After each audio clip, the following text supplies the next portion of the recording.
Agora, 9h59. Vamos lá, começando por aqui, mais uma edição do nosso... A revista radiofônica da Rádio Jovem Pan, hoje, quarta-feira, 10 de maio de 2017. Sejam bem-vindos.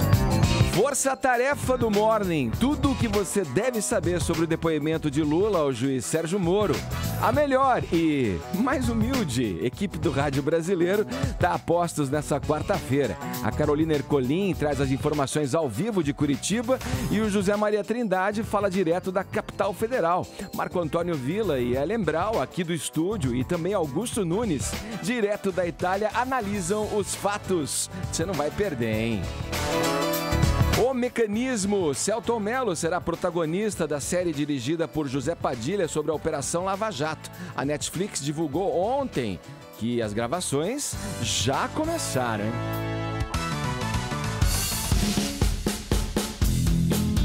Quem ri primeiro, ri melhor. Outra notícia do mundo das séries é a estreia de Prata da Casa, hoje na Fox. A sitcom joga a luz sobre a vida do personagem de Rodrigo Pandolfo, o Sérgio Henrique, que depois de ser traído pela mulher, volta a morar com os pais. Pandolfo e Vitor Sarro, também do elenco, são os nossos convidados dessa manhã. Esses são apenas alguns destaques do Morning Show, que tem muito mais a tratar nessa manhã de quarta-feira. Bom dia, Paulinha. Quero saber, nossa hashtag hoje vai ser de arrepiar. Pois é. Abre o microfone, senão não dá pra falar. Já está. É isso, Ed. Ninguém tinha percebido até você dizer isso. Eu preciso sempre alertar pra esse tipo de coisa. Porque hoje, nós, brasileiros de bem, Edgar... Sou de bem. É de bem, não é? Sou do bem e de bem. O que nós queremos de qualquer processo judicial? Justiça? Justiça, é isso. Na verdade, não é só no caso do Lula. Em sua plenitude? Em qualquer caso, não é verdade? Sim, claro. A gente vai ter a oportunidade do quê? De ver o quê hoje? Do Sérgio Moro tirar suas dúvidas, né? Em relação ao Lula. O Lula vai ter a oportunidade de se defender, né? Sim, tudo O que é que a isso. gente quer? Que tudo seja esclarecido, né? Não queremos justiçamento, como diz aqui Ellen Brau. Queremos justiça, que é um pouco diferente, não é verdade? Isso aí. Então, é isso. A hashtag de hoje é hashtag queremos justiça. Eu tenho certeza que vai acabar entre os assuntos mais comentados do Brasil. Eu quero que vocês participem com opinião do programa e também de todo esse processo aí que tá acontecendo. Isso aí, porque Não a é gente verdade? quer que os inocentes sejam inocentados, não é? E os culpados sejam condenados, né? Não é Nas verdade? letras da lei, não é? Muito bem. Então, hashtag queremos justiça. Agora no Twitter, você participa desse programa opinando. Pode também mandar aquele meme, aquela zoeira, né? Porque Tá valendo? quem é que vai conseguir passar por esse dia sem um pouco de humor? Não é verdade?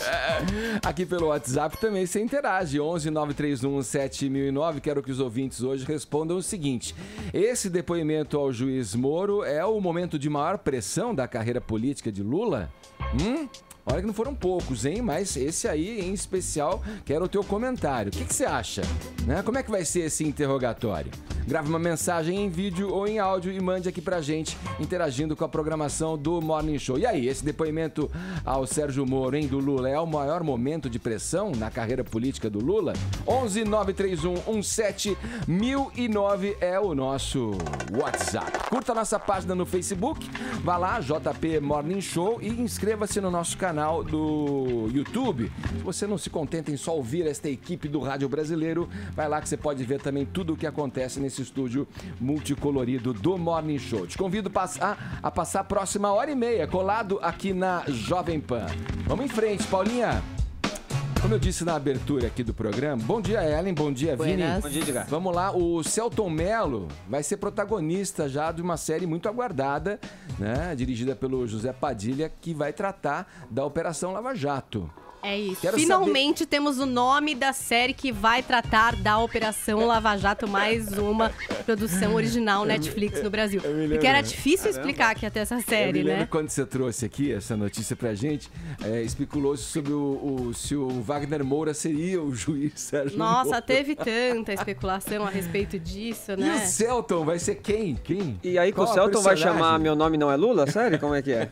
Calma, gente. Vamos por partes, Vamos por né? partes. Quem que ele vai ser? Primeiro, a Deu série papel de chama quem? O Mecanismo. Então já Aham. temos um nome pra falar dessa série, O Mecanismo. As filmagens começaram no final de semana. Então o que é que a gente sabe? O protagonista é o Selton Mello. Ele vai fazer um delegado aposentado da Polícia Federal. E ele vai ser parceiro ali da Carol Abras, atriz, que vai fazer uma jovem... Como se fosse uma jovem e ambiciosa discípula. Uma agente da Polícia Federal cheia de ambições. Então a gente tem um cara mais em fim de carreira, mas com muita experiência. Isso sou eu aqui divagando, tá? E uma garota cheia de vontade. Não é isso? Aí a gente tem algumas confirmações de elenco. Henrique Dias, Lee Taylor, Antônio Saboia, Jonathan Hagensen, Alessandra Colassante, Leonardo Medeiros, Suzana Ribeiro, um monte de gente aí já confirmada no elenco. Mas não tem descrição aí do que as pessoas vão ser. O que mais a gente sabe? A série é escrita pela Helena Soares, mesma roteirista de Cidade dos Homens, Casa de Areia, Xingu e tantos outros filmes. Ela escreve em colaboração com a Sofia Maldonado. Aí, a gente também sabia, por exemplo, que o livro do Vladimir Neto sobre a Lava Jato ia interferir, mas parece que é muito livremente inspirado no livro. Não é uma coisa apegada à história que tá nesse livro. Porque a proposta da série, Ed, é ser uma ficção dramática, livremente inspirada nas investigações sobre alegações de corrupção em empresas de petróleo e construção estatais e privadas no Brasil.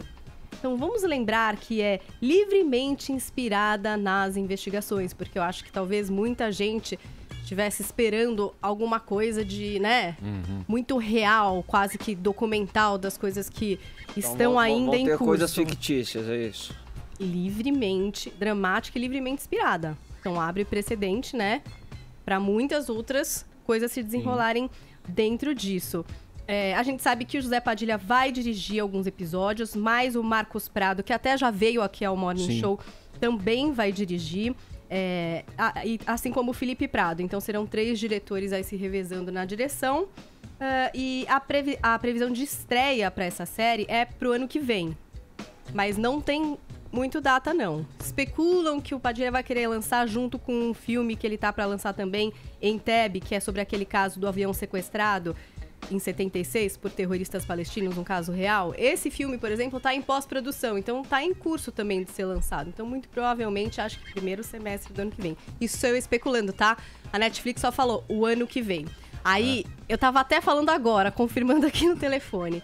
Será que já tem segunda temporada engatilhada? Porque essa, que tem filmagem em São Paulo, Rio de Janeiro, Curitiba e Brasília, vai ter 8 episódios apenas. E a gente sabe que a Lava Jato tem, só de operações tem quase 40? 100 mil 40 operações. já? São muitas operações. Tem muito pano pra manga, digamos assim. Assunto não faltaria pra pelo menos uma próxima temporada.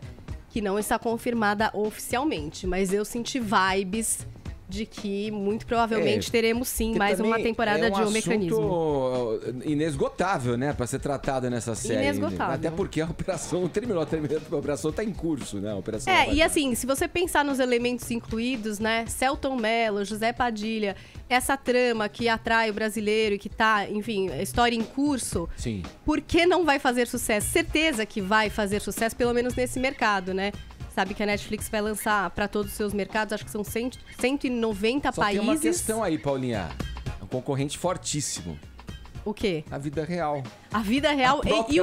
E tem um filme da Lava Jato que vai ser lançado um pouco antes desse ano. Mas eu achei que com esse ingrediente, assim, livremente inspirado. Sim. Dá, assim, pode ser o cenário, essa história da Lava Jato, mas pode ter uma trama bem interessante acontecendo, diferente da realidade. E também bastante interessante. É uma estratégia também utilizada em House of Cards, que vem aí com temporada nova também, né? Ai, não sei. Eu tô muito ansiosa, eu tô louca pra ver. Vamos aguardar, então. Ainda não tem nem foto oficial da série. Só tem um clique, sei lá, do Wagner Moura. Do Wagner Moura, a louca que quer que o Wagner Moura esteja. Do Selton Mello. Então, assim, é pouca informação, não tem teaser, não tem nada. Mas previsão de lançamento, O Mecanismo, a série original Netflix sobre a Lava Jato para o ano que vem. Boa! Bom, dia quente na política, hein? Como já falamos aqui na abertura, o depoimento de Lula, Sérgio Moro está marcado para as 2h da tarde. Daqui a pouquinho a gente vai acionar aí os nossos repórteres em Curitiba e em Brasília. Mas antes eu gostaria que você, Ellen, explicasse pra gente aqui, né? De uma forma... esclarecesse pra gente sobre o processo do qual o ex-presidente é réu agora e no qual será ouvido pelo juiz federal Sérgio Moro. Porque são 5, né? A gente não sabe qual que está em curso. É comum correr uma confusão. Uma confusão.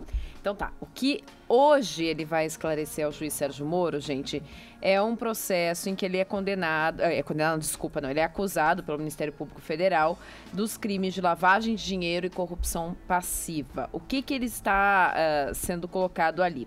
Os procuradores da Força Tarefa da Lava Jato dizem que em 3 contratos com a empresa OAS, com a Petrobras, eles teriam esses contratos aí nos valores de quase 4 milhões de reais, são esses contratos aí, foram pagos quase 4 milhões de reais, de propina para o Lula.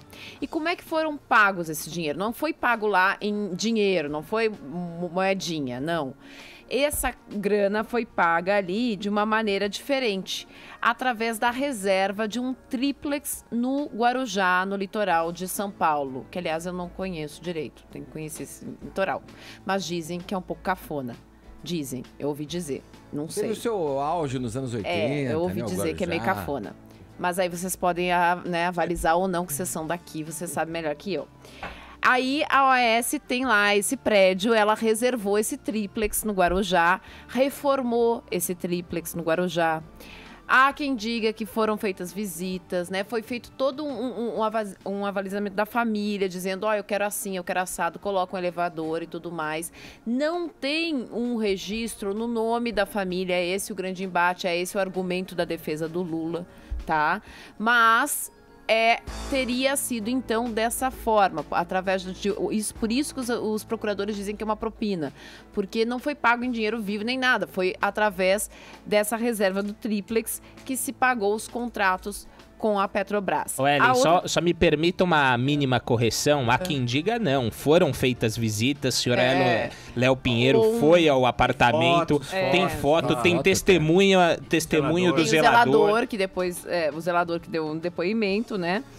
Depois, além desse triplex, a empreiteira também fez o armazenamento de bens do Lula. Eles armazenaram bens dentro de uma empresa Graneiro, depósito da Graneiro. Esse armazenamento de bens aí era pago quase 22 mil por mês para guardar esses bens dentro da Graneiro lá do ex-presidente, né? Coisas que ele acumulou ao longo da presidência, presentes e tudo mais, e a OAS guardou esses bens dentro desse depósito. Então ele vai ter que responder para o Moro sobre isso que teria sido uma propina paga para a OAS em troca de contratos com a Petrobras. É isso que ele vai responder hoje para o Moro. Fora isso, ele tem outros processos na Lava Jato, mais um outro em Brasília, que daí é fora da Lava Jato. Mas são 5 dentro da Lava Jato. Hoje ele responde especificamente por isso. Ok, sobre o triplex do Guarujá e o armazenamento dos bens enquanto... Isso. Segundo a denúncia do MPF, aí todo o mega esquema envolvendo vai dar um valor de propina aí de 6 bi de reais. Professor Vila, manda. Bom dia. Bom dia, Edgar. Esse triplex do Guarujá, daria pra gente dizer que ele tá pro Lula, assim como aquela... Lembra da Fiatzinha Elba? Tava pro Collor, Vila? É bom lembrar que no episódio em 1992, quando o motorista, o Heriberto, mostrou cheques, e aí veio a história dos fantasmas, e aí a única prova material que naquele momento apareceu era a questão da compra do Fiat Elba tal. Que em valor cerca de 10 mil dólares, em torno disso na época tal. A questão que se coloca realmente pro Lula, ele está numa situação muito difícil. Primeiro foi um fracasso a mobilização aí da Curitiba, os 40 mil até agora são 4 mil, né? Ia transformar em grandes acampamentos, não aconteceu nada disso tal. Ele viajou agora num jatinho de um empresário, ele é um homem de esquerda, né, o Lula, num empresário, o Maris Guia, que dá o jatinho sempre pro Lula. A Dilma deve estar se deslocando num jatinho também, também, né? É interessante, todo mundo, ninguém é igual, é uma república interessante, eles só andam de jatinho e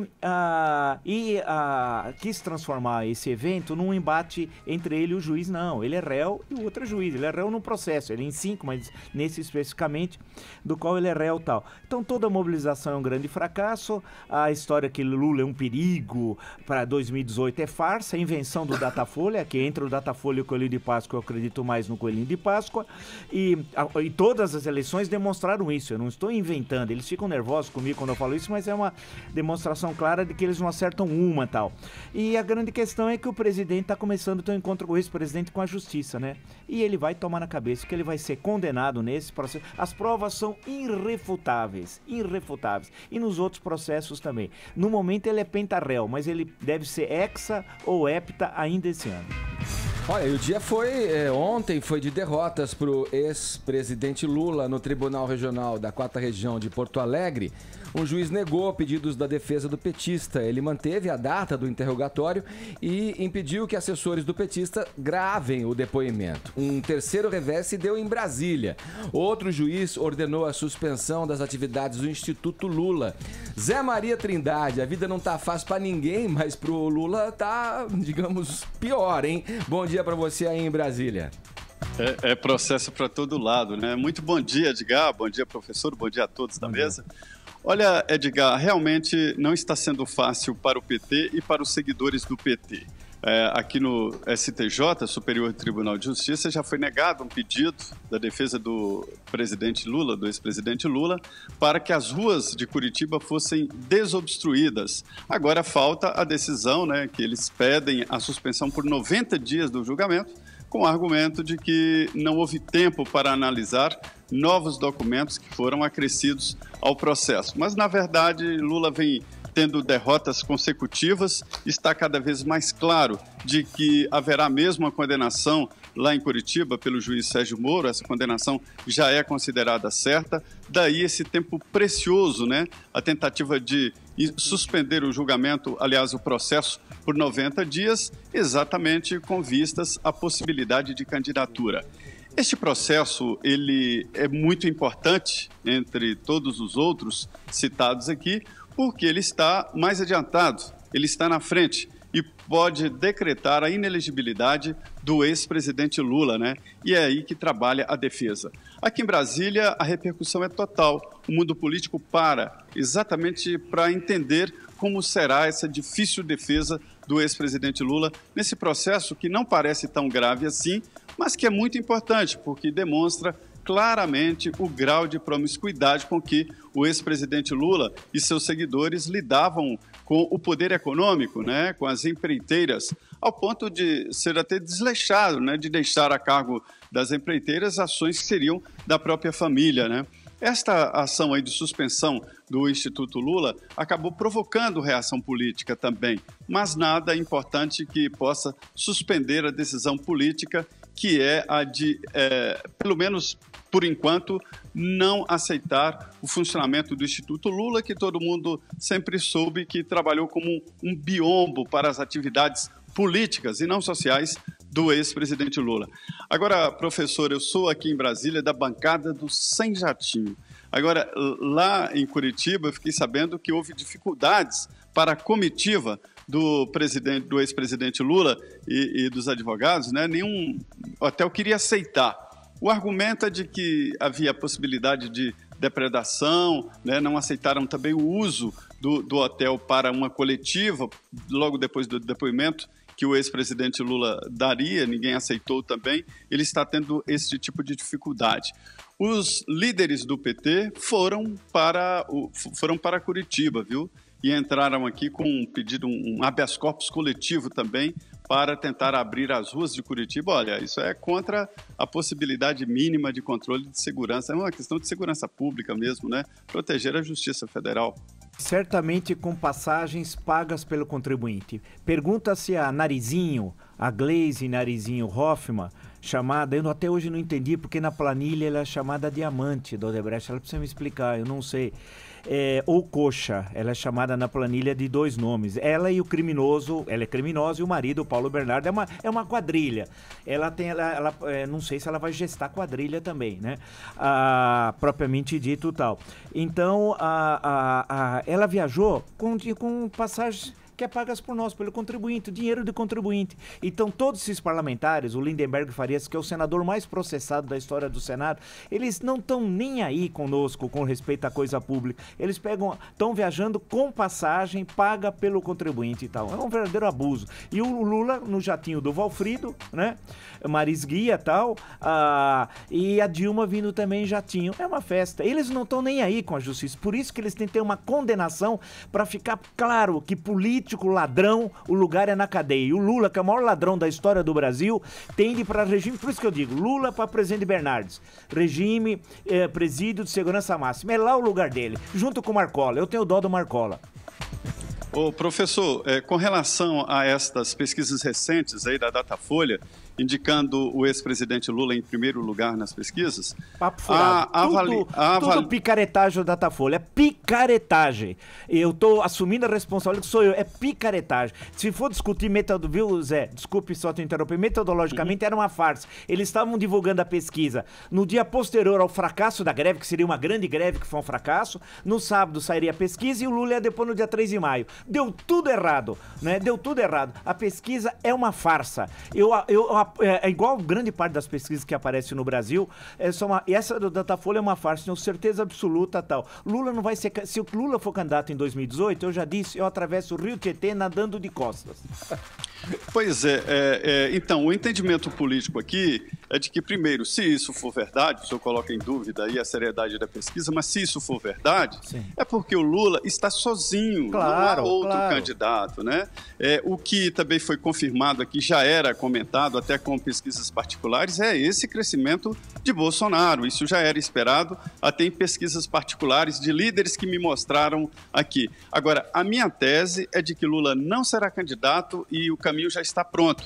O DEM se prepara e vai ao Supremo Tribunal Federal porque considera que se na linha sucessória da presidência da República não pode estar um réu, é o caso do presidente da Câmara e o presidente do Senado, evidentemente um candidato também não pode ser réu, e Lula já é réu 5 vezes.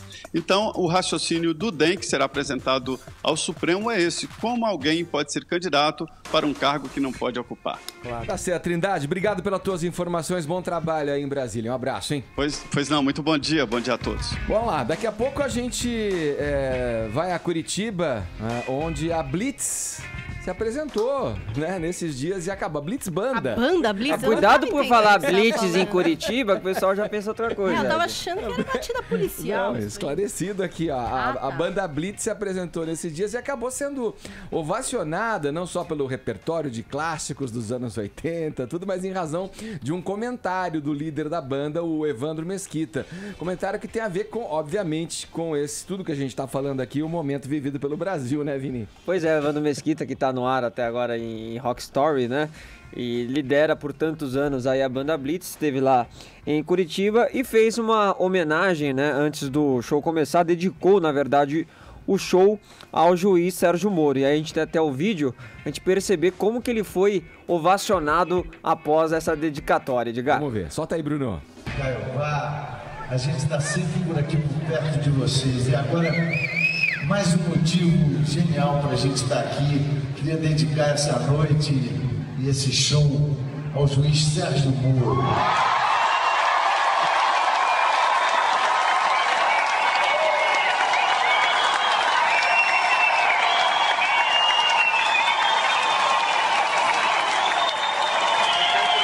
Eu nunca vi na minha vida tanto colarinho branco, todo cagado, exibido pelas cagadas que eles fizeram. Então, meus parabéns, estamos com esses procuradores guerreiros, essa nova geração que está passando a vida no Brasil.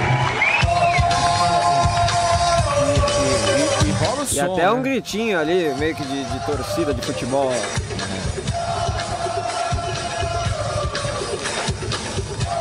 Isso na abertura do show, né? Como você falou. Abertura né, do show, uma dedicatória ao juiz Sérgio Moro desse show aí da Blitz, Edgar.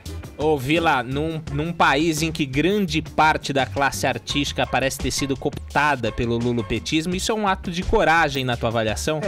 Claro que é, né? E é porque houve uma cooptação, a ditadura do Estado Novo, a trágica, que matou mais que a ditadura militar, o Getúlio matou em quantidade pantagruélica, tá só aqui em São Paulo, vige o que ocorreu.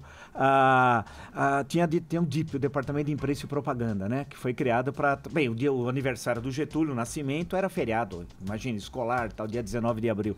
Então, havia toda uma propaganda, todo um culto tal, e os intelectuais foram cooptados, e muitos porque não tinham onde trabalhar, era funcionário público, e arrumavam bicos, alguns saíram da prisão e eram cooptados. O Graciliano ficou 10 meses preso, Graciliano Ramos, em 1936, saiu no Rio de Janeiro, nem era do Rio, né, com a família, filhos, como ele ia sobreviver? Ficou escrevendo artigo numa revista do Estado Novo, artigo sobre cultura popular e tal. Então as pessoas eram cooptadas de uma forma ou de outra. Ele diz no Memórias do Cárcere, eu me acanalhei. Não chega a ser isso, não, que ele era uma pessoa seríssima tal. Agora, no governo petista, o que tem de canalha no campo artístico, né? Escritores, financiamento, filmes que ninguém assiste, peças de teatro que tem mais gente no palco do que assistindo, músicos incapazes, escritores que não escrevem nem Twitter, poetas de 8ª categoria. Bem, a cultura foi um verdadeiro desastre, né? Mas o que ganharam de dinheiro, ficaram ricos. Tem gente que meteu a mão no dinheiro via Lei Rouanet, porque mais do que a Lei Rouanet é a Petrobras, que até hoje não mexeram na Petrobras Cultural. Tem milhões, ou seja, esses caras ganharam muito dinheiro, não produziram nada, né? Então, quando vem o Evandro Mesquita faz isso, é um ato de coragem mesmo, né? E é como se fosse uma fissura num campo orgânico dominado pelo lulopetismo, e até hoje, hein? Basta ver que no Rio de Janeiro tem bares que dá desconto se o cara diz fora Temer. Coisa ridícula, digna de um estado destruído, carcomido como é o Rio. Ô, professor, agora, estão falando aqui na internet, queria que o senhor comentasse até, da possibilidade hoje do Lula ir a esse depoimento com a camisa do Corinthians para ver se tem ajuda do juiz.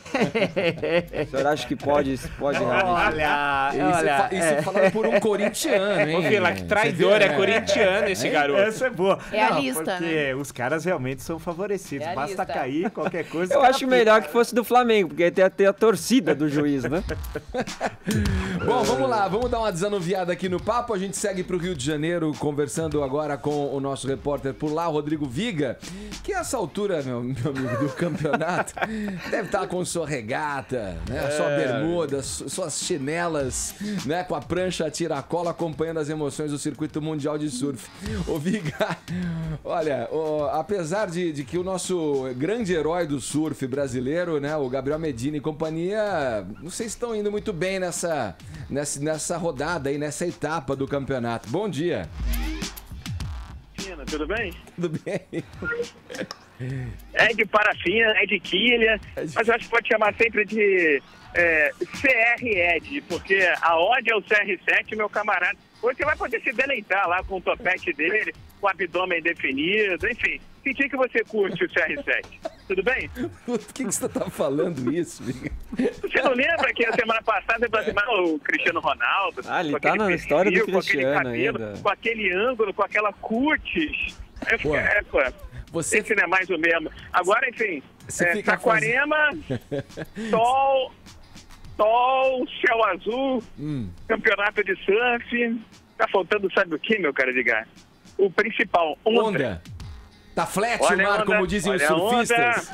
Olha a onda. Mas falaram que em Saquarema era onde tinha as melhores ondas. Chamaram o Maracanã do surf. Muito cá entre nós. Saquarema é legal. Eu, enfim, na minha época de cabelos longos, já tinha cabelo longo, viu, meu cara Edgar? Minha época de surf, rapaz, até que dava um pulo lá, mas sempre achei o mar muito fechado, aquela zona meio caixotão, nada que se compare aos grandes picos da Austrália, dos Estados Unidos, do Havaí, coisa e tal. Pois bem, o campeonato foi temporariamente suspenso nesse instante em Saquarema. Temporariamente suspenso, eu digo por quê? Porque está tentando muito e está sem onda. E a organização achou por bem postergar o segundo round, né? Tanto da categoria masculina quanto da categoria feminina para esta quinta-feira. Portanto, Já houve pela manhã algumas baterias. Nosso grande Gabriel Medina passou para a terceira fase do primeiro grupo aí do surf internacional, bateu outro brasileiro, o Gessé Mendes, mas foi bem mais cedo, quando o mar estava mais legal, o pico estava mais interessante. Agora o pico virou meio fio, está ventando muito, e a rapaziada vai ter que guardar aí a emoção, a sensação para esta quinta-feira. Mas a Brazilian Storm está aí, tem muitos brasileiros ainda na disputa, na luta. O Gabriel Medina tinha começado mal, tinha ido para a repescagem, mas bateu o Gessé Mendes e tá aí, tá na briga, tá na onda, como uma onda no mar, grande, como uma onda no mar. Essa é a melô do surfista tarado, meu cara Edgar. Esse é o Viga Rabeta aqui no Morning Show. Viga, os juízes aí que analisam, né, que dão as notas para os surfistas, também torcem para os surfistas, assim como alguns juízes do futebol brasileiro ou não? Você tá querendo dizer o quê? Que o título do Flamengo foi no garfo? Foi na mão grande? É que é bom ter um... Olha só, balé também tem contato, entendeu? No jogo de domingo, lá foi um contato ali dentro da área. É quase um MMA, eu dá soco na cara, tapa na cara. Foi um contato, enfim. Agora, se o rapaz lá, o Henrique, zagueiro do Fluminense, enfim, folha de bananeira, cai à toa, azar o dele. 2-1 Flamengo, campeão e PT, saudações, companheiro. Não tem mais essa, não. Tá lá na sala de troféus, 34 vezes campeão do estado do Rio de Janeiro. E tenho dito, amigo, tenho dito. Esse Rodrigo Viga falando com a gente diretamente do Rio. Mande meu abraço aí, que deve estar curtindo essa brisa no Manaus aí, pro Serguei, grande ícone do rock brasileiro, morador de Saquarema e acompanhando esse vendaval. O museu dele é sensacional, Edgar. O museu dele é sensacional. Você conversar com o Serguei, realmente você dá grandes gargalhadas.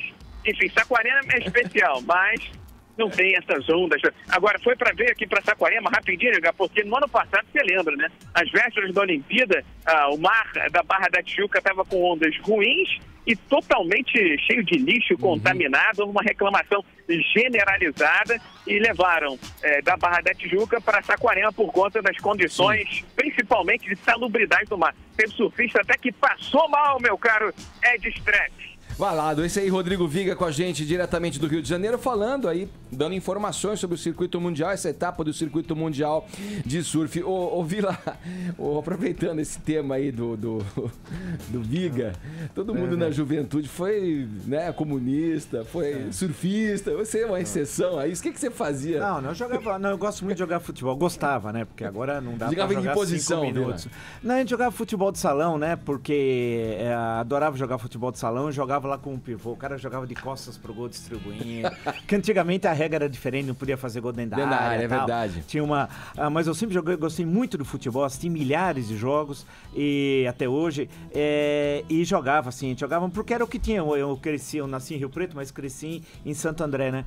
E eu que tinha de fazer era isso, era ficar jogando bola o dia inteiro, né? Era, que não tinha, bem, Santo André era e é uma péssima cidade culturalmente falando, né? Bem, o ABC era uma mediocridade difícil de ser encontrado, né? Muito ruim. São Caetano também, com todo respeito. Meus pais são de São Bernardo, que também deixa muito a desejar. Mas era uma pobreza, não tinha nada. Então você tinha 3 cinemas na época, só passava porcaria. E futebol na rua e nos campinhos das praças. E no campinho, na Senador Flacker com a Francisco Amaro. Hoje é prédio lá e tal. A gente ficava jogando bola onde era isso. E vinha ver jogo no Pacaembu, porque na época você pegava o subúrbio, que era o Santos a Jundiaí, e vinha assistir jogo do Santos no Pacaembu. O senhor lembrava muito Giovani no Santos, né? Estilo de futebol, né? É que na minha época ainda anterior, eu peguei a época do Pelé, eu fui assistir em 69 o Santos ser tricampeão paulista, então eu vi o Pelé jogar, Edu, maior ponto esquerda da história, Zito tal, vi todos esses caras, Clodoaldo e por aí vai. Que beleza. Beleza. Agora 10h32, horário de Brasília. O assunto agora, olha, queridos ouvintes, é barbárie, violência, ignorância, sei lá como qualificar isso aqui. Foi anunciado como grande reforço do meu glorioso bugre, o Guarani de Campinas, para a Série B do Brasileirão, o volante Richarlison. Né? Mais uma vez, essa situação acabou virando aí um alvo de homofobia, né? Uma vergonha, na verdade, não só para a família bugrina, para o clube, né? Que recebe o Richarlison, que aliás é uma contratação que vai dar certo, hein, Vini? É um cara que briga, é um cara raçudo. Polivalente, joga em várias posições. É um cara que tem experiência, tricampeão pelo São Paulo. Tricampeão pelo São Paulo, campeão da Libertadores pelo Atlético Mineiro. Mas, jogador que já passou pela seleção brasileira. Eu que acompanho as notícias do Guarani, sempre estou me atualizando, sabendo agora das contratações, preparo do elenco para a disputa da Série B. Pô, fiquei chocado quando soltaram bombas no Brinco de Ouro. Ele foi anunciado pelo Guarani, logo depois já teve a coletiva com o técnico Vadão, que foi quem pediu a contratação do Richarlison. E pouco antes desta apresentação, o estádio do Guarani foi alvo de pelo menos 5 bombas atiradas aí por 2 homens em uma moto. E apesar das explosões, ninguém ficou ferido, mas este ato de homofobia, um ato que a gente tem que sempre repudiar aqui, porque, primeiro, que o Richarlison nunca se assumiu homossexual. Então isso é uma suposição que as pessoas fazem pelo comportamento dele nas entrevistas, dentro de campo. Agora, mesmo que fosse, não justifica uma atitude como essa. Nada justifica. Um jogador que desde o início da carreira sofre com isso, quando ele estava no São Paulo e foi tricampeão brasileiro pelo São Paulo, sendo titular, sendo importante na equipe. A torcida do São Paulo não gritava o nome dele quando tinha a escalação antes do jogo. Quando ele saiu do São Paulo, ele quase foi reforço do Palmeiras, também não foi por causa de um protesto da torcida do Palmeiras, que levou uma faixa lá contra o Richarlison, e aí o diretor falou que não seria viável a contratação dele. No Atlético Mineiro também alvo de gozações, foi importante para o time, e desde sempre ele vive com essa homofobia em torno da pessoa dele. É lamentável isso. É lamentável, e olha, eu vou repetir, é um cara que pela experiência que tem, pela idade que está no futebol, pelo tempo que está no futebol, pelos títulos que carrega, para uma Série B, que é uma série disputada e difícil, o Richarlison tem tudo para dar certo no meio campo do Guarani. Certeza, ele vai ser um líder, vai ser um cara que vai levar experiência ali pro Guarani. Agora é lamentável, né? a torcida, que pelas redes sociais também não foram só as bombas, né? Pelas redes sociais também criticando o Guarani pela contratação, mas você sabe, fazendo Vini, piadinhas que agora vai jogar no Brinco de Ouro da Princesa, aquela coisa toda. A própria diretoria estava dividida quanto à contratação dele. Então é muito possível que tenha aí articulações de dentro do próprio time, sim, contrário a isso. Mas ele é uma indicação do Vadão. O Vadão quer ele no time, porque o Vadão sabe que o cara joga bola, tem raça e vai defender bem o Guarani. Por isso que ele pediu e indicou. E o presidente do Guarani foi lá e bancou a escolha do Vadão. Agora, só para deixar também o registro, né? É engraçado, o Bruno sai da cadeia, fazendo tudo o que fez, e é recebido no Boa Esporte, ovacionado, as pessoas querendo tirar foto com ele, levando filho pra tirar foto com o cara, né, sendo aplaudido. E o Richarlison, que não fez nada, é um cara trabalhador, um cara vencedor, é recebido dessa forma pela torcida do Guarani. Nós temos até a sonora aí, Ed, vamos ouvir, tá o Richarlison falando sobre essa atitude dos torcedores. E vai responder jogando futebol, hein? As pessoas que rejeitaram ou estão rejeitando, depois vão aplaudir. Então isso é o mais importante. Vai responder com futebol em campo. Isso. Olha, não é novidade essa questão de preconceito, homofobia no futebol, racismo no futebol, né? Tem vários casos recentes que daria pra gente lembrar aqui de preconceitos, não só relacionados a orientações sexuais, mas a cor da pele, a religião, enfim. Ellen, teve um caso no teu time recente, de uma menina que foi acusada, inclusive com o goleiro Aranha. Que tá na época do Santos. Racismo. Quer dizer, esse tipo de ignorância impera no futebol ainda, lamentavelmente. O Grêmio, aliás, é uma coisa muito interessante, né? Porque o Grêmio tem historicamente a questão do racismo, infelizmente, é uma mancha dentro da história do Grêmio. Por outro lado, foi o primeiro time a criar algo sensacional, que foi a Coliguei, né? Que é escancarar dentro da sociedade brasileira a homofobia que tem no futebol. Porque o futebol é o campo das barbáries. A gente está em 2017 discutindo homofobia, quer dizer, discutindo um jogador que é julgado por uma opção sexual que inclusive ele não pode nem vir a público falar sobre ela. Né? A gente está aqui falando sobre hipóteses. Gente, 2017 discutir questões sexuais de um jogador é algo assim sabe, é arcaico isso. É ridículo, né? E aí o Ceni vai cobrar um tiro de meta e as pessoas gritam bicha, bicha, bicha. Tem... né? É Bambi é viado, que aliás amo o Vampeta, mas assim, maior mancada da vida do Vampeta ter criado isso, né? Bambi, né? Assim, é ridículo. Como se Fosse chamar de bicha e viado, meus queridos, fosse ofensa. Porque não é ofensa, né? Isso não é uma agressão. Mais do que isso, eu felizmente sou muito privilegiada de conviver com homens que fazem jus a essa expressão, né? E assim, hoje eu conversando com um deles, ele me disse uma coisa assim, eu me sinto ofendido quando ocorre uma coisa dessas, quer dizer, quando outros homens jogam bombas, gritam bicha, gritam viados, sentindo que me representam, porque não representam. Quando um outro homem que se diz heterossexual, né, agride um homem chamando de bicha, achando que está agredindo, né, chamando de bicha, de viado, e acha que me representa, ele está corroborando para uma agressão de todos os homens, né? De todos os homens, porque você toma como se todos os homens fossem bárbaros, como se todos os homens fossem estúpidos, agressivos, e todos sofrem por isso. Vocês não se dão conta, mas todos sofrem por isso. Todos vocês entram na cota da barbárie, da agressividade, da estupidez. Então, assim, é bárbaro isso. Vocês ofendem a todos os demais fazendo uma barbaridade dessas. Sim. E bom lembrar que a FIFA tá punindo, né, essas expressões, né? Todos os times, as seleções. A seleção brasileira já foi punida por causa desses gritos de bicha no estádio. Então isso punir aí... mesmo, tem que punir mesmo, porque é só desse jeito, né? E só para terminar com relação ao Richard, só a surpresa que eu vi na hora da notícia da contratação pelo Guarani foi que ele estava participando do reality show da Xuxa, que era o Dancing Brasil, né? Ele estava sem jogar. Então tinha achei jogado na Índia com o Zico no ano passado. 6 meses, então achei até que ele tinha largado a carreira. É bem legal ver ele voltando aí aos gramados pelo Guarani. Boa, vamos em frente, vamos girar o assunto aqui no Morning Show. O que vocês vão fazer hoje à noite, hein? Já pensaram? Programação para hoje? Eu não tô certo o que vai acontecer comigo, eu não sei. Esse dia tá meio enigmático, né? Olha aí, que tal acompanhar a estreia de Prata da Casa, que é a primeira sitcom da Fox Brasil e traz um elenco bem bacana, com feras como Pedro Paulo Rangel e Diogo Vilela. Paulinha, pra quem não sabe, vamos já logo de cara explicando o que seria esses termos sitcom. Então, sitcom é uma abreviatura de Situation Comedy. Foi um gênero que surgiu na Inglaterra, primeiro no rádio, na época de ouro do rádio na Inglaterra, e que traz situações de humor entre grupos, por exemplo, família, amigos. Bom, Família Trapo então já era sitcom e a gente nem sabia que tinha esse nome. Era sitcom.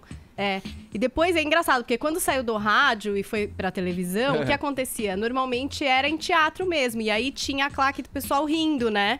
Das coisas engraçadas que aconteciam. Então a galera rindo ali é uma característica de sitcom, não é obrigatório, hoje já não acontece em muitas, mas era também uma marca. Outra marca é de que são episódios um pouco mais curtos, né? Quando em série de drama, normalmente tem episódio de 40 minutos, às vezes até um pouco mais. A sitcom é mais rapidinha, ela tem ali 20, 30 minutos. Sim. Uma coisa mais leve. E sempre também num ambiente comum. Então, por exemplo, é no bar, né? Tem How I Met Your Mother, por exemplo, que sempre tem aquela situação no bar, os amigos comentando, uma situação de comédia. Tem muitos títulos hoje que a galera gosta, dá pra citar milhares. Friends, The Big Bang Theory, Two and a Half Men. Até Chaves é uma sitcom, Edgar. Podemos tem até animação de sitcom, tipo Simpsons, South Park, Family Guy. E no Brasil, você falou da Família Trapo. Nossa, tu poderia? Que lá eles têm personagens, né? Eu acho que mais desenvolve personagens. Sim. Aqui são situações mesmo de encontros comuns, digamos. Situações comuns entre família, amigos, em lugares também comuns e que tem aquela carguinha de humor. Ok, tá bom. Depois de toda essa explicação, acho que a gente pode anunciar o nosso convidado de hoje. Tá aqui no estúdio, aliás, com a gente. Bom dia, Vitor Sarro. Bom dia, todo mundo. Tudo bem com vocês? Obrigado pela honra, hein? Eu já fiquei pensando logo de cara, quando eu vi o teu nome, eu falei assim, será um predestinado ou isso é um nome artístico? Não, é meu nome. Eu sempre falo que chamar Vitor Sarro e ser comediante é a mesma coisa que ser um pedreiro e chamar Wesley Tijolo, né? O Marreta, né? É o meu nome mesmo. Wesley Marreta. Bom, seja bem-vindo aqui Obrigado, no Morning Show. Teu personagem é o Dico, né? eu faço o Dico, que eu sou o melhor amigo do Sérgio Henrique, que é o protagonista. Bom, vamos lá, o Sérgio Henrique aos 35 anos precisa recomeçar a vida, né? Antes que a gente começar a papear sobre isso aí, eu vou até falar com ele por telefone, o Sérgio Henrique, ou melhor, com o ator Rodrigo Pandolfo, que tá aqui conosco, estaria aqui com a gente também junto nesse papo, não fosse uma tremenda gripe que ele pegou aí. É verdade. Pandolfo, bom dia! Bom dia, minha gente. Tô com a voz toda ruim, perdão. Era pra realmente eu estar aí com vocês. Mas eu fiquei de cama. Peguei uma virose brabeira, tô com febre e tudo. Então, pelo menos pelo telefone, eu tô conseguindo falar um pouquinho. Pandolfo, que bom que deu certo. Que bom que deu certo. Pandolfo, teu personagem tomou um pé na bunda, perdeu o emprego. Tá ruim a história pra ele, tá acabado. Pois é, gente. Dureza, ele meu Deus, eu falo que ele é um adorável perdedor. Porque é um pouco isso que ele é. Ele tá numa situação que, assim, vive à sombra da medalha que ele ganhou, né? Lá em de prata, né? Bom lembrar. De prata, exato. Que é exatamente por isso que o título é prata da casa. Ele ganhou uma medalha de prata lá nas Olimpíadas de Sydney, com salto com vara. É um ex-atleta de salto com vara. Então ele vive à sombra desse título, ele tenta fazer com que o salto com vara se torne um esporte popular a qualquer preço. Já abriu uma escola no Rio de Janeiro, onde ele morava, e deu tudo errado. A série começa com ele, enfim, flagrando a mulher dele na cama com o estagiário dela. É bem maravilhosa essa cena. Não, é uma coisa enlouquecida. Então começa tudo dando errado, ele voltando para casa dos pais, que também estão se separando e tal. Enfim, acho que o Sérgio tem essa característica, né, de um menino crescido, assim, de um garoto onde ele escorrega na própria casca de banana que ele mesmo deixou cair, coitado. É bem da nossa geração também isso, né? E tem, acho que isso, né? E não tem também essa história, tipo, Rio-São Paulo? Eu assisti ao primeiro episódio, então eu senti também que isso talvez vá ser o ingrediente da série, porque ele mora no Rio com a mulher, foi pra lá, enfim, fazer a sua vida, e aí ele tem que regressar pra essa casa dos pais, que estão nessa iminência de separação, sem querer contar pro filhinho querido, que tá passando por problemas, mas é em São Paulo também. Eu vi que em alguns momentos, até com o personagem do Vitor, vocês falam, tipo, no Rio, em São Paulo, isso vai ser um ingrediente? As diferenças de sotaque, né? E de termo, isso é muito legal, né? Assim, eu sou prova viva disso, porque eu, como o Sérgio Henrique, olha que maluco isso. Eu vivi 15 anos no Rio, eu morava no interior do Mato Grosso, aí fui pro Rio, vivi 15 anos lá, que é exatamente o tempo que o Sérgio Henrique vive na série. E agora, a minha família se mudou do interior do Mato Grosso aqui para São Paulo, e eu tô morando de novo com mãe. Olha que situação engraçada. Eu tô morando com família de novo, temporariamente, durante um ano só. Foi um acordo, eu falei, mãe, acho que eu devo a você esse presente, digamos assim, tadinha. Ela tá chegando sozinha. Então eu tô vivendo um pouco isso. E tem, claro, essa coisa do Rio e de São Paulo, é muito diferente. Embora seja muito perto, parece outro país, né? Eu me sinto vivendo em outro país aqui em São Paulo, impressionante. Ô Pandolfo, eu não vou segurar muito você aqui, você tá gripado, tá se recuperando dessa gripe aí, mas olha, o laboratório que você tá vivendo é um dos melhores pro humor, né? Voltar pra casa dos pais, morar na casa É a tragicomédia anunciada, né? Não, e eu tava ouvindo agora vocês falarem sobre o sitcom, a origem, o que é o... Gente, é o que eu estou dentro de um sitcom em família, é isso que eu tô aqui. Valeu, Pandolfo. Mas olha, só queria agradecer meu amigo Vitor Sarro. Obrigado, Pandinha. Muito bom. Agora eu vou falar mal de você e valorizar meu passe. Imagina, que é isso. Eu queria muito estar aí com você. O Dico é muito legal nessa história. Só para finalizar, a história do Dico com o Sérgio Henrique. O Sérgio Henrique procura o único amigo solteiro que restou em São Paulo, que no caso é o Dico, e que nessa nova fase apresenta um novo mundo para ele, que é a nova vida de solteiro aqui em São Paulo, com situações muito engraçadas, e o Vitor tá arrebentando. Valeu, Pandolfo, obrigado pelas palavras aí, um abraço pra você, boa recuperação, hein? Obrigado, meu querido, um abração, bom dia, até logo. Olha, vamos voltar com o Vitor, fala, Paulinho. É legal falar isso, porque o personagem do Vitor, ele é tipo a tábua de salvação, entendeu? O protagonista, tipo, ele apoio, volta, né? E ele não sabe nada o que fazer, mas entendeu? Ele ajuda, então ele é o brother, ajudar, né? ele leva porque no o cara bar. tá muito tempo casado, ele não tem noção o que é o mundo aqui fora. Dá uma enferrujada, Ele né? dá uma enferrujada, a gente fala que ele tá mofado, tem um episódio que chama O Homem Mofado. E é meio que isso, então quando ele procura o Dico na série, O Dico é o cara da noite, é o malandrão, é o cara que quer sair, quer pegar a mulher o tempo inteiro. Então isso é muito bom, né? Porque eu ganhei dinheiro pra fazer isso, Edgar. Essa é a parte mais legal, eu ganhei dinheiro pra fazer isso. Agora, você já viveu isso na vida real? É muito provável, né? Que você tenha vivido isso, porque todo mundo passa por uma situação. Eu estou vivendo agora. Olha aí. Estou me separando também estão voltando a morar com a mãe, né? Eu acho que é a água da série. Isso aí é coisa do diretor André Pellins, que tá espalhando coisas pras mulheres e pra vender a série. Todo mundo tá vivendo na pele o que não, mas eu acho que essa série ela tem uma coisa muito curiosa, Edgar, que é uma coisa que todo mundo já viveu, porque ela tem 2 núcleos. Ela tem um núcleo mais velho, pra uma galera mais velha, que é o papai do Diogo, François, Pedro Paulo, e tem um núcleo mais jovem, que é o que a galera tá vendo hoje, essa balada, curtição, pegação. Então essa série ela consegue agradar todo mundo, e isso é o mais legal, porque a parte que você não se identifica, você identifica seus pais. Então isso é o mais legal, eu acho. Você fez uma espécie de manual, assim, de como agir pra voltar à vida de solteiro? Como se comportar na balada? A gente saiu algumas vezes de balada, a gente fez algumas coisas assim, porque a gente também não tava indo. Mas quando o Sérgio volta, a ideia da série é ele conhece uma mulher por episódio. São várias participações especialíssimas. Tânia Calil, Mel Lisboa, Fernanda Nobre, Marisol Ribeiro, Titi Miller, Rita Cadillac. Nossa, são as mulheres da vida. A gente vai longe, né? Que linha, hein, meu? E aí, meu, foi muito legal, porque é a minha primeira série, né? Eu nunca tinha atuado, sou um comediante stand-up. Quando o André me chamou, eu falei, será que vai dar certo, André, que não sei o que lá. E aí foi indo tão grande na série, o personagem ele cresce tanto, que foi muito legal. O Pandolfo, ele falou bem de mim, mas tem que ressaltar, ele é um camaleão. Ele é um cara generoso, é um cara maravilhoso em cena. E eu ficava inseguro, eu falava, Panda, vamos passar comigo. Ele chegava cedo, ele passava comigo. E aí a galera foi todo mundo se adaptando e começou a ficar muito legal, começou a ficar prazeroso a gravar a série, porque a gente começou a se divertir. Cara, eu indico de verdade.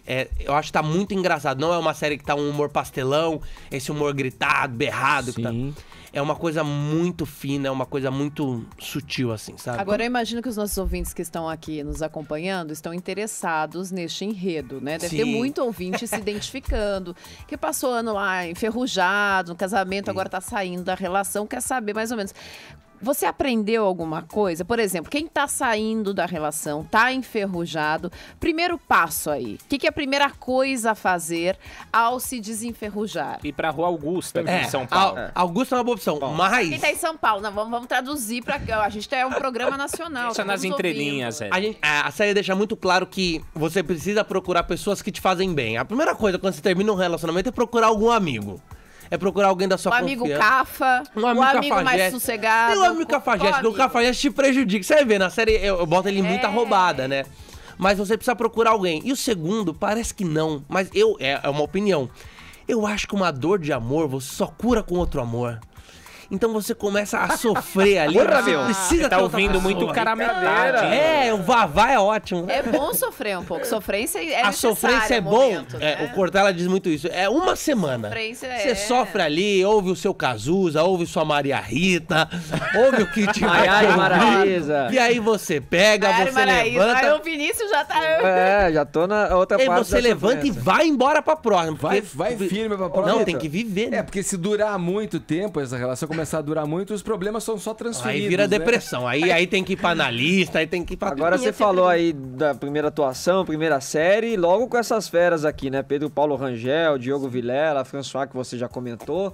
Como que é? Eles deram essa experiência toda pra vocês? Como que foi esse convívio? Foi muito engraçado, porque no começo, eles são atores muito consagrados, né? Quando eles viram comediante stand-up, eles estranharam muito. Aí eu comecei a contracenar mais com o Diogo, que tem uma parte da série, no quarto, quinto episódio, que ele vira meu sócio. E aí o Diogo começou a contracenar comigo, aí o Diogo um dia me chamou no caminho e falou, cara, olha só, vou te falar uma coisa, isso é muito importante pra mim, é por isso que eu tô falando. Ele falou, você é um ator muito bom, você vai se descobrir muito bem. Parabéns. E aí eu fiquei muito feliz, porque, pô, é o Diogo, né? O cara que você vê na TV Pirata fazendo. E eles todos foram muito generosos, todos me trataram muito bem.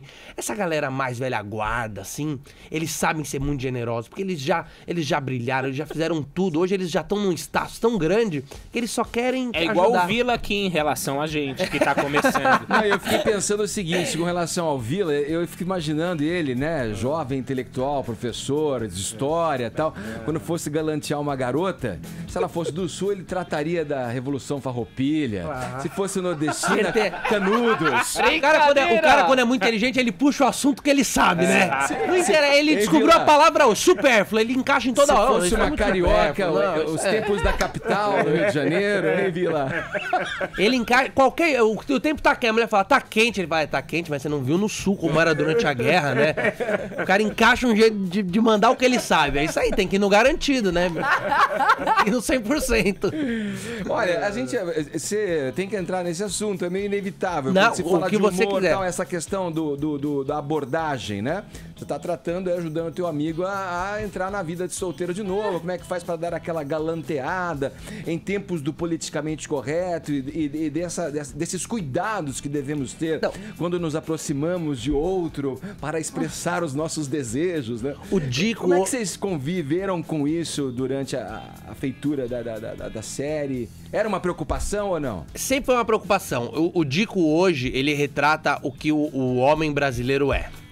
Ele é machista sem saber que ele é machista. Toscão. Ele é um babaca sem saber que ele é babaca. E ele é o tipo homem brasileiro solteiro hoje que sai balado, quer pegar a mulher pelo braço e vira e fala, cara, tem que levar pro motel logo. Ele é esse cara. E isso precisa ser retratado, porque a única forma de combater esse tipo de preconceito é retratando isso. É mostrando que isso existe, que isso é muito claro, que isso é muito evidente. Então, o Dico é esse cara, ele é esse contraponto do Sérgio Henrique, que é um cara casado, que é um cara que respeita as mulheres. Que atende a mãe no bar. Que é um cara que vai... não se preocupa, querida. Tá tudo bem, tô aqui no bar, vai dar tudo certo. E o Dico, ele se incomoda, o que o Sérgio é exatamente esse cara, e o Dico se incomoda com isso.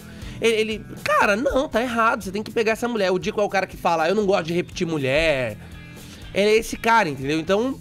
existe essa coisa mais sutil na série, é o que eu digo, não é um humor berrado, não é um humor histeria, mas é um humor muito classe, assim, ele é muito fino, eu achei. Tanto, de todos os núcleos que tem ali, né? Tanto do núcleo que a galera faz a parte do Diogo, da François, quanto do nosso, porque o Diogo, ele tem uma amante na série, a mulher também tem um amante. Sim. A primeira cena é quando o Pandolfo falou, que é a mulher, ele pega a mulher com o estagiário.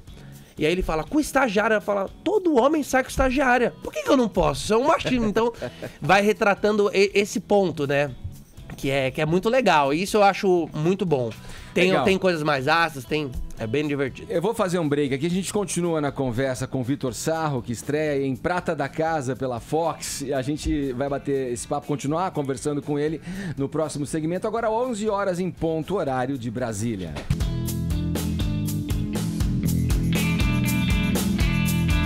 Vem, Paulinha, vem. Oi, tô aqui, querido. Como é que tá a nossa hashtag Queremos Justiça? Está rolando aqui a hashtag Queremos Justiça. E por quê, hein? Por que você escolheu? Porque hoje, né, vai ter o depoimento do Lula. E o que é que toda pessoa quer? Pessoa brasileira de bem, nessa situação de justiça. Que seja feito, seja julgado, né? Inocentes Moro vai sejam esclarecer ali as dúvidas dele. Né? O Lula vai se defender. Culpados sejam condenados. É isso que a gente quer, não é? Não é justiçamento, é justiça. Então, hashtag Queremos Justiça.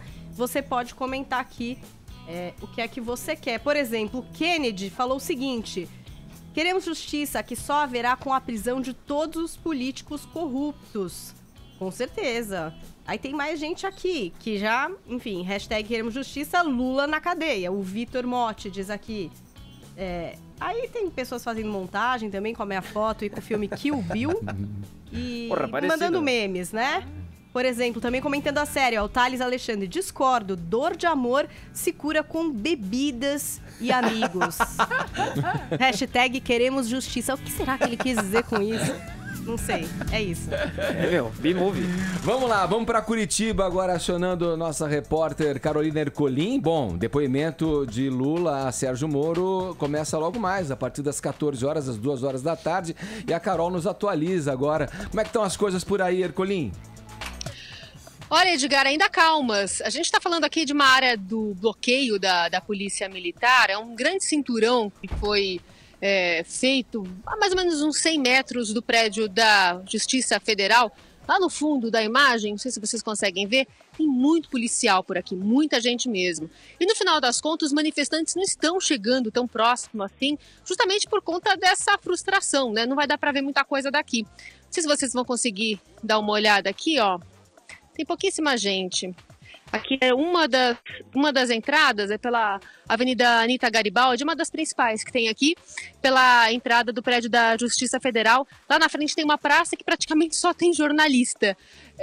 Os comerciantes estão meio bravos porque, no final das contas, todo o comércio acabou sendo prejudicado. Todo mundo que está passando por aqui, inclusive os moradores, tem que se identificar.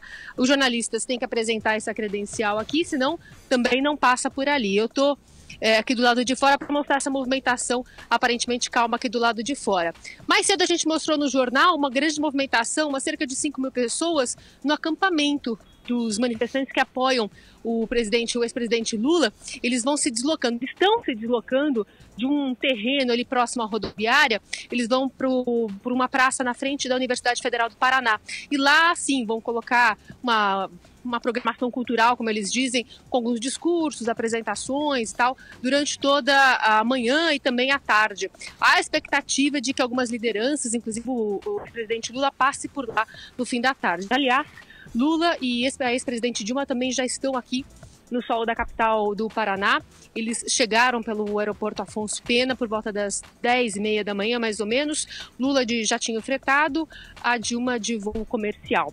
O fato é que a cidade está bastante movimentada, muitos bloqueios. As pessoas que estão circulando por aqui circulam porque precisam, porque quem está podendo ficar em casa, ou pelo menos ficar ali na região onde só precisa trabalhar mesmo, está fazendo isso porque está muito difícil circular por aqui, viu, Edgar? Ok, Carol, obrigado pelas suas informações. Bom trabalho para você aí em Curitiba. Valeu. Beijo. Olha aqui, professor Vila.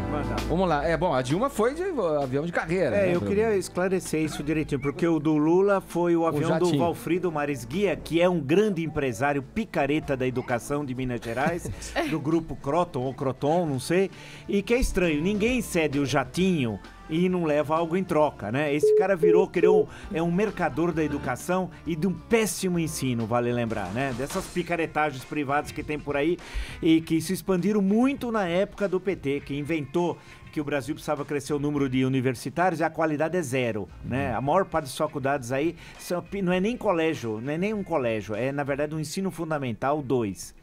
Olha aqui, lá na Itália, das mãos limpas, a operação que inspirou a Lava Jato, as pessoas estão acompanhando com atenção o noticiário político aqui do Brasil. Vamos ouvir o comentário do nosso colega aqui de bancada, Augusto Nunes, direto do país europeu. Bom dia, Edgar. Beijos e abraços para os amigos do Morning Show. Bom dia, ouvintes da Jovem Pan. Edgar, o circo armado por Lula para escapar de punições judiciais merecidíssimas transformou em certeza a suspeita que vinha crescendo havia tempos entre jornalistas aqui da Itália. O ex-presidente é o chefe supremo do maior esquema corrupto da história. E o primeiro encontro entre o juiz Sérgio Moro e um culpado sem álibis aguçou a sensação entre quem conhece as duas ofensivas históricas contra a impunidade institucionalizada, de que a Lava Jato tem tudo para ir muito mais longe que a Operação Mãos Limpas. A imprensa italiana tem tratado como coisas de cobra mal matada as reações desesperadas, patéticas ou apenas ridículas dos políticos envolvidos até o pescoço nas bandalheiras. São sintomas do medo de cadeia, que se tornou epidêmico entre a turma do foro privilegiado. O que nenhum jornalista por aqui entende é a proteção oferecida por ministros do Supremo Tribunal Federal a bandidos de carteirinha.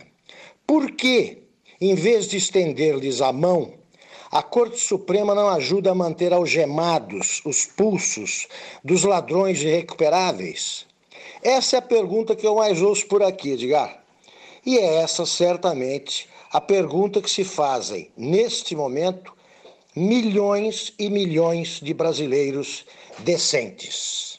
Tá aí Augusto Nunes, que diretamente da Itália, conversando com a gente aqui no Morning Show. A gente segue na editoria política, temos um novo capítulo aí do embate entre o... Ah, desculpa, antes disso, Ellen, vamos com o WhatsApp. Eu perguntei aqui para os nossos ouvintes, sugeri que eles mandassem pra gente como seria a expectativa para esse depoimento do ex-presidente Lula ao juiz Sérgio Moro, e eles atenderam. Bom dia, Vini, Arcon, Ed, Paulinha, Ellen. Então, em relação ao tema de hoje, eu acho que sim, é o momento, uma fase mais difícil do Lula na carreira dele, política. Só que ao mesmo tempo eu vejo assim, que se acabar em pizza esse julgamento, eu acho que ele sai muito fortalecido. Porque hoje em dia não tem um nome de peso nas eleições brasileiras, né? Então eu acho assim, que se não houver uma condenação, o Lula sai muito fortalecido e eu acho que ele acaba até sendo reeleito novamente. Bom dia, que é o Wander de São Carlos. A Ellen pontuou bem aqui, não é um julgamento. É um depoimento. A gente tem que cuidar, porque muita gente está aguardando realmente hoje como se fosse um julgamento. O veredito saísse de lá julgado. Tem mais aqui. Bom dia, rapaziada. Bom dia. Meu nome é Bento, eu sou de Mossoró, Rio Grande do Norte, né? Fica mais ou menos 275 quilômetros da capital natal. Aqui é mais quente do que o inferno, mas do melão. Eu acredito que essa pressão que ele está sofrendo, ele tire ela de letra. Vai tirar sim. Não, tira não, porque de letra ele não entende muito bem não, né? Acredito que ele seja a maior pressão dele sim. Uma pena que ele não fique trancado hoje aí, mas é isso. Abraço, rapaziada. Muito fã do programa de vocês. Valeu. Que bom. Tá calmo ele é super calmo. Clima em Mossoró. Ele é ponderado. Pegou o Vila, hein? Bom dia, Morning. Quem fala é Adelino, do Parque São Rafael. Fala, Adelino. Bom, eu espero que, no mínimo, esse cara hoje, ele não vai falar a verdade, ele vai só enrolar, mas que, no mínimo, esse cara seja condenado em breve. Porque esse camarada aí num país que tem uma justiça um pouco mais séria, esse cara já estava atrás das grades, entendeu? É que aqui a justiça é bem complacente, então por isso que ele está aí fazendo essa baderna toda e não foi enquadrado ainda. Mas eu espero que no mínimo ele vai mentir hoje, mas que no mínimo esse cara seja condenado e logo, para no mínimo pelo menos não concorrer às eleições do ano que vem. Tá aí, a participação do nosso ouvinte pelo WhatsApp aqui, se manifestando com relação ao depoimento do ex-presidente Lula ou juiz Sérgio Moro. Agora sim, vamos lá, Ellen, com o novo capítulo aí do embate entre o Procurador-Geral da República, Rodrigo Janot, e o ministro do STF, Gilmar Mendes. Ontem a gente noticiou que o Janot havia pedido ao Supremo que declarasse Gilmar Mendes impedido e suspeito nos casos relativos a Eike Batista por conta da mulher do ministro atuar num escritório de advocacia que defende o empresário. Ontem surgiu uma bomba, né? O espelho reverso aí dessa história. Conta pra gente, Ellen. Pois é, o que aconteceu é que depois, o argumento do Rodrigo Janot ao pedir o impedimento de Gilmar Mendes é que a mulher dele, a Guiomar Mendes, é sócia do escritório do Sérgio Bermudes, que defende o Eike Batista. Então, o Rodrigo Janot disse, olha, o Gilmar Mendes deve se declarar impedido nas ações que envolvem o Eike Batista, porque ele acaba de aqui conceder um benefício ao Eike. Não é, isso não corresponde, né, a algo aceitável aqui. Só que ontem o que aconteceu, descobriu-se que a filha do Rodrigo Janot, a Letícia Ladeira Monteiro de Barros, é advogada da OAS Braskem, dentro de ações ali, a OAS Braskem, que é uma empresa investigada na Lava Jato. Ela é advogada na área concorrencial da empresa. Isso é algo bastante delicado, né? A gente começa aí, novamente, dentro da República, os pares começam a se misturar, quer dizer, a mulher do Gilmar é advogada do Eike, a filha do Janot é advogada da OAS, que é uma empresa investigada na Lava Jato, e o procurador tá aí, né, dentro de investigações que ficam à frente da companhia. Então, isso coloca tudo muito embrenhado. A OAS Braskem são investigados na Lava Jato em ações junto ao Conselho Administrativo de Defesa Econômica, o CAD, também na Justiça Federal. E isso coloca o Janot agora também invertendo a balança das acusações. Ô, Vila, você vê o conflito de interesse aí? No caso do Janot, do Mendes, ou em nenhum dos casos, ou nos dois casos? Não, do Gilmar... todo mundo sabe, até comentei também ontem lá no Jornal da Cultura, isso, os escritórios de Brasília que têm relações preferenciais com ministros. E eles vendem para os seus clientes essas relações preferenciais. Isso todo mundo sabe, então o escritório se apresenta dizendo, olha, nós somos muito influentes, eu gosto da expressão influentes, no STF, no STJ e tal. E aí cobra no mínimo 1 milhão do cliente. Hoje você tem uma casta de bilionários advogados em Brasília e que usam dessas relações. Tem alguns, inclusive, que são... aparece toda hora em coluna social e tal. No caso do que envolve o ministro Gilmar Mendes, ele teria de se sentir impedido, sim. Porque não é nesse caso que o escritório defendia o Eike Batista, mas a mulher é sócia lá do escritório Sérgio Bermudes e que advoga em defesa do Eike Batista. Já no caso do Janot, não é a mesma argumento? Aí é diferente, aí plantaram. Aí um porta-voz oficioso do Gilmar Mendes, um sujeito que não tem moral, plantou essa notícia, né? Porque a mando do Gilmar Mendes, sabe? Então, a grande questão é essa, porque aí é um outro caso. Ela está na primeira instância, trabalhando o outro está aqui na PGR. Os acordos feitos na primeira instância não tem nenhuma relação com Brasília e tal. Portanto, quem plantou isso não tem caráter, né? É uma pessoa considerada claramente sujeito que não tem caráter e tal. Todo mundo sabe, quem tem bom senso, pessoas de bem sabem muito bem disso.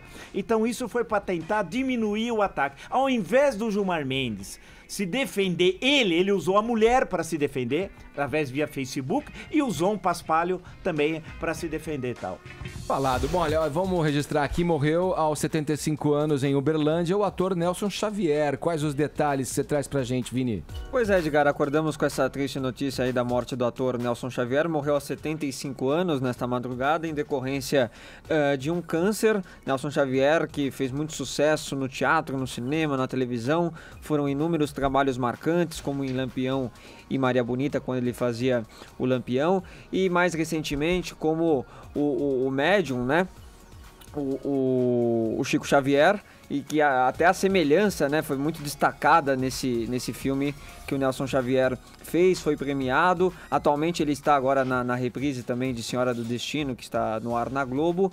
E também o último trabalho dele foi em Babilônia, também novela das 8 da Rede Globo. Nelson Xavier morreu aos 75 anos, Edgar. Falado, tá registrado aqui no Morning Show. Vamos voltar ao papo com o ator Vitor Sarro, o comediante Vitor Tava gostando muito do professor Vila, que ele é tipo aquela mulher que tem os print, né? Tipo, fala, não, é a filha... Não, olha aqui, isso aqui, ó. Tem os print. Tem os print, né? Pra provar que não é. Eu gostei do professor. Valeu. Vai, Paulinha. Eu tenho uma pergunta sobre a série, porque no primeiro episódio, que aliás, todo mundo pode assistir o primeiro episódio, tá liberado, até pra quem não é assinante. Recupera aí, Paulinha, do que estamos falando? Prata da Casa. Prata da Casa. Boa. É o primeiro investimento da Fox aí numa sitcom aqui no Brasil. Então, essa série que estreia essa noite, né, 9h30. E quem quiser assistir, tá liberado no aplicativo da Fox, mesmo pra quem não é assinante. Foi lá que eu assisti esse primeiro episódio.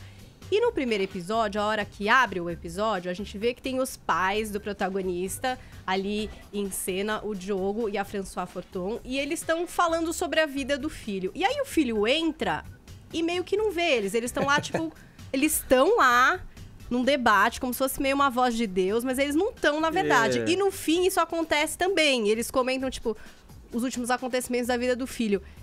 Vai ter isso sempre? Todos os episódios. Início e final de episódio, e rola um prólogozinho. No começo, adiantando o que vai acontecer. Tipo, a primeira frase é... Lá vem, só de pensar que Sérgio Henrique vai entrar aqui em casa, triste. E aí ele entra, quando é uma abertura, e no final é uma amarração do episódio. Todo episódio tem isso, uma abertura e um finalzinho. Qual é o episódio que vocês mais riram? Tipo, aquele que... Sabe uns que, sei lá, demora até pra gravar, porque foge do controle, vira uma coisa muito louca. Teve um episódio que o Pandolfo começou a namorar uma menina que era da Umbanda. E aí ela vai na nossa academia e começa a fazer uns trabalhos, assim, e eu morro de medo, e eu não conseguia falar. Tinha uma frase que era: meu Deus, Sérgio, você foi espetado pelo tridente de Exu. E eu não conseguia falar de jeito nenhum, porque eu ficava rindo. E eu demorei um tempo e a cena foi ao ar... a cena vai ao ar comigo de costas, eu acho. Porque eu não consegui fazer sem escapar um sorrisinho. Eu falei, então vamos gravar só ele, fica nele.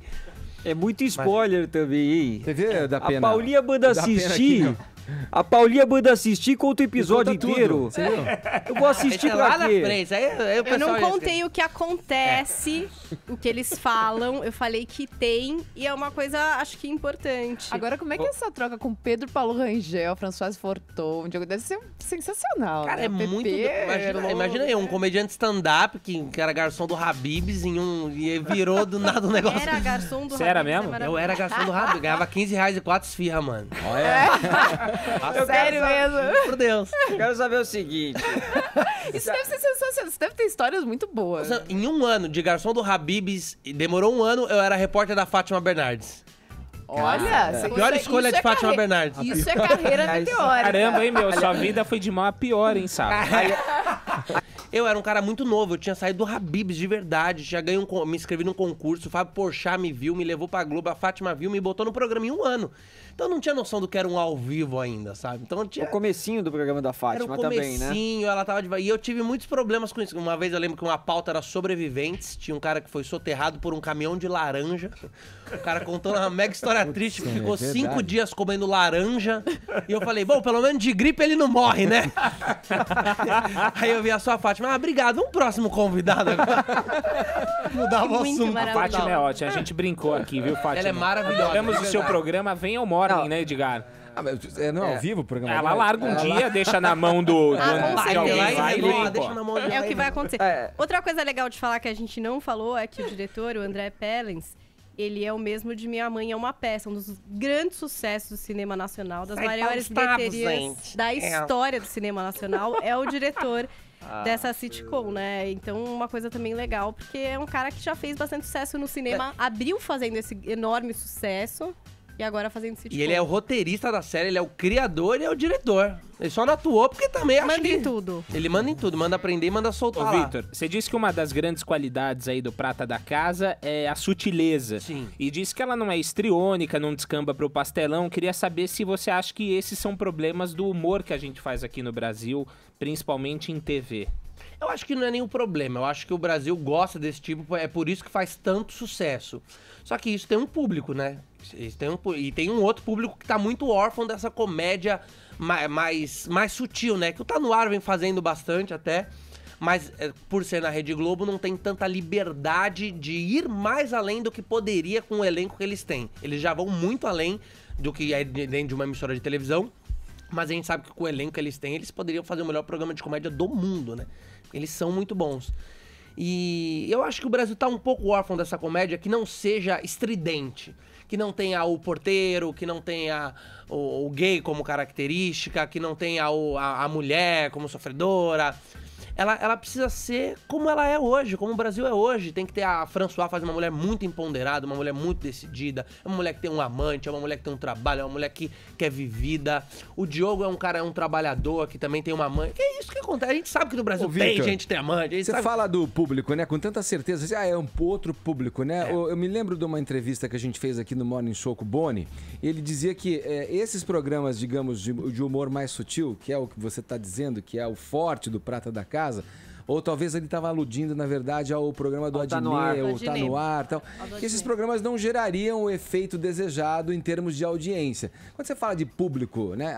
Mas não é o público, tem o público para isso. Como é que você afere esse público? Porque o humor, a meu entender, é o humor tem graça ou não tem graça. Né? Sim. Então ri qualquer um. Então, o jovem, o velho, a criança, o descolado, o careta. Eu, por ser um comediante stand-up, eu acho que tem vários tipos de humor. Tem aquela galera que ri do palavrão, que ri de vídeo de gente caindo. E tem gente que ri de uma coisa mais... Que demora mesmo. É difícil conversar. O Vila é inteligente. Eu tava aqui falando, eu tava só anotando pra repetir em casa.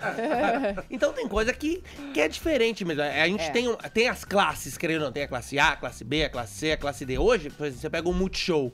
Eles fazem um humor que é simples, é aquela coisa gritada, é aquela coisa... Não é fácil de fazer, porque é difícil também. Sim. Que a comédia é muito difícil.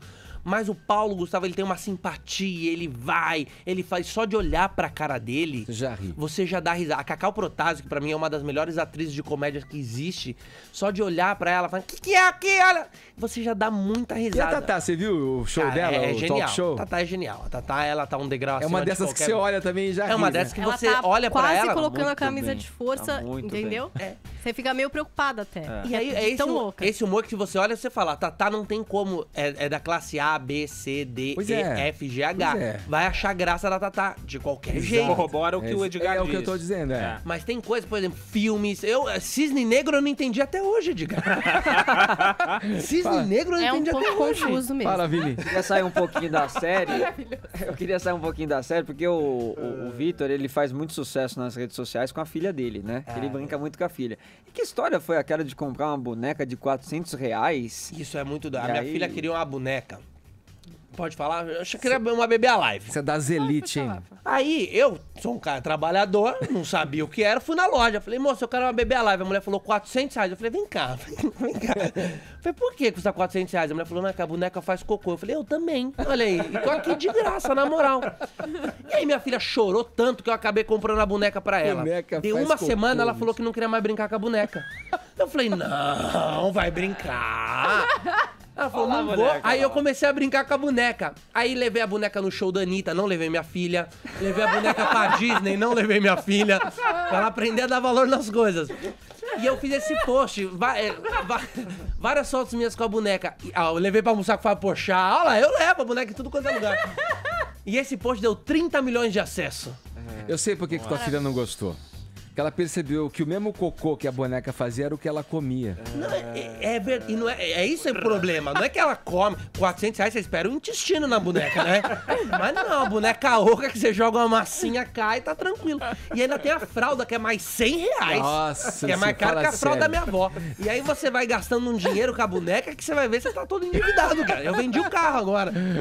Olha aqui, Vitor Sarro conversando com a gente. Ele que estreia em Prata da Casa pela Fox hoje às 9h30 da noite. Vai ser sempre de quarta e quartas-feiras, né? Então, a Fox reprisa muito, né? Mas o original, Você o liga, ela inédito, vai tá lá. O inédito vai de quarta. O novo mesmo, o inédito, é só na quarta-feira. Ou é Prata da Casa ou é Simpson. É, Dos dois é tá um desses. passando. Não, agora tem Prison Break. Essa vamos série, respeitar, Edgar, cara. vai ser tipo Zé Maria Trindade aqui na PAN. Você liga até ele no ar. Tá ele no ar, falando. Não, mas toda quarta-feira, 9h30 da noite, é o episódio inédito. Esse hoje, no caso, vai ser um episódio duplo. O primeiro e o segundo episódio Tá. vai ao ar. Eu não sei se como Pra dar aquela serão os outros. fisgada, Pra né? dar no- aquela fisgada. Mas vale a pena. Assistam. Hashtag Prata da Casa na Fox. Legal. Vitor, sorte pra você. Obrigado pela presença, viu? Obrigado, eu que agradeço. Quando quiserem, podem me chamar até pra eu ficar só ouvindo aqui o professor Vila, que eu achei que eu sou muito inteligente, viu, Vila? Quero usar o discurso na roda dos meus amigos. Aê, galera. Valeu, Vitor. Vini, vamos lá. E especialmente... Faustão, vamos. Especialmente para Vitor Sarro, para o Dico, para a Fátima Bernardes e para o Super Vila. O vencedor é o Adelino do Parque São Rafael. Falado aí, Adelino. Parabéns. Obrigado a todo mundo que participou com a gente aqui pelo WhatsApp. Muito Olha, bem. não só pelo WhatsApp, mas aqui na nossa live foi recorde Show. ou recorde? A gente tá em Recorde. dúvida de várias pronúncias. Recorde. Triplex ou triplex? Triplex. Eu falo triplex porque, Xerox meu, ou triplex é xerox? apropriação Eu brasileira. prefiro triplex. Triplex, eu também gosto. Pois é, mas aqui no nosso Professora, é uma jp.com.br/morning, mais de 5.000 pessoas acompanhando o Morning Show. Olha e você aí. pode assistir esse programa, gente. Diariamente tem aqui, ó, tudo filmado. É muito mais maravilhoso. Não tinha coreografia do Vila? Assim? É, agora o professor Vila, a hora que acabar o programa, vai fazer uma coreografia aqui no lugar do Edgar. Vocês continuem na transmissão, essa eu tá? quero ver. jp.com.br/morning. Vai ser demais. Boa, fechamos por aqui essa edição do Morning Show. Amanhã tem mais, viu? A partir das 10 da manhã aqui na Jovem Pan. Obrigado pra você que esteve com a gente até agora. Tchau. Ah, tem aquela história, Ellen, de você ficar falando, lembra? Enquanto Vamos lá, todo Vai. mundo falando, todo mundo junto, precisa fica falando. trocar uma porque ideia. Sua trilha, isso, É, começa eu a entendi. Tem sempre Tudo aquele bem. momento. Muito obrigado. Você ouviu? Olha aí, você que tá no canal oficial do Morning Show, pode se inscrever por aqui, ó. Esse é o caminho. Assim você recebe todas as notícias a toda hora, também pelo YouTube do Morning Show. Vai lá, ó.